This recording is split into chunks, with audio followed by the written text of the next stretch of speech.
Alors, ce que vous appelez victime. C'est qui? Qui est celui qu'on appelle victime? J'aimerais avoir un peu plus de détails.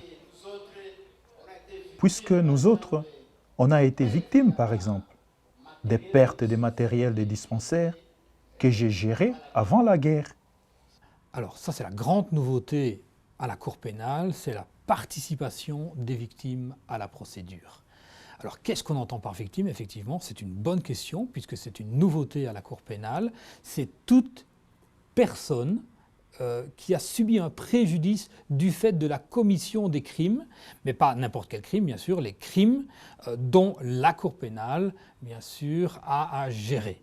Donc c'est un peu aussi limité.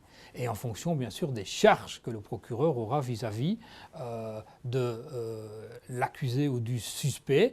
On dit suspect avant que les charges ne soient confirmées. Après que les charges soient confirmées par une chambre, nous parlons alors d'accusé. On parlait de l'amnistie. Qu'en est-il? On parlait de l'amnistie. Qu'en est-il? On n'en parle plus comme avant. Alors je crois qu'il faut commencer, lorsqu'on parle d'amnistie, par parler de l'objet et du but du traité de Rome. Le traité de Rome qui établit la Cour pénale internationale est fait pour lutter contre l'impunité pour les crimes les plus graves, en l'espèce les crimes contre l'humanité, le génocide, les crimes de guerre. L'amnistie, c'est exactement le contraire de la lutte contre l'impunité. L'amnistie, ça veut dire l'impunité. Donc lorsque les États ratifient le statut de Rome, ça veut dire qu'ils renoncent à la possibilité d'amnistier les crimes qui relèvent de la compétence de la Cour. Si ils prennent une loi pour amnistier ces crimes, il faut comprendre que cette loi n'est pas opposable à la Cour. C'est-à-dire qu'ils peuvent adopter cette loi, mais cette loi, la Cour pourra dire « cela ne m'empêche pas de poursuivre les personnes que j'estime devoir poursuivre pour les crimes qui relèvent de ma compétence ». Et c'est logique, parce que c'est le but même de la Cour pénale internationale de dire « il n'y a plus d'impunité pour ce genre de crime ». Ici en Afrique, nous n'avons pas de pays, même au Congo, nous ne fabriquons pas des armes. Seulement les Blancs, surtout les continents, les 4 continents.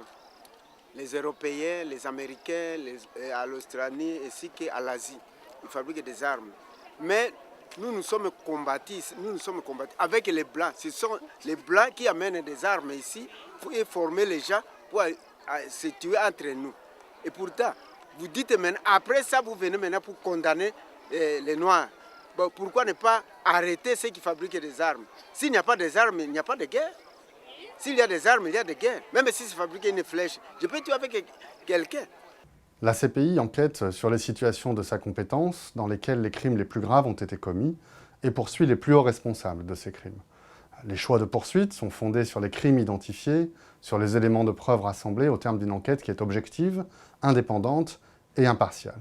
Nous cherchons toujours à poursuivre les plus hauts responsables des crimes les plus graves. Alors cela inclut aussi bien, comme le dit le statut de Rome, ceux qui commettent, ceux qui ordonnent, sollicitent ou encouragent la commission de ces crimes, que ceux qui les facilitent, qui apportent leur aide ou qui fournissent les moyens ou contribuent de toute autre manière à la commission de ces crimes.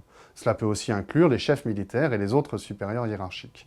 L'important, c'est de poursuivre les responsables individuels de ces crimes, quel que soit leur mode de commission de ces crimes, dès lors qu'il est prévu par le statut de Rome, et quelles que soient les fonctions ou les qualités officielles de ces responsables, ou leur origine géographique ou autre.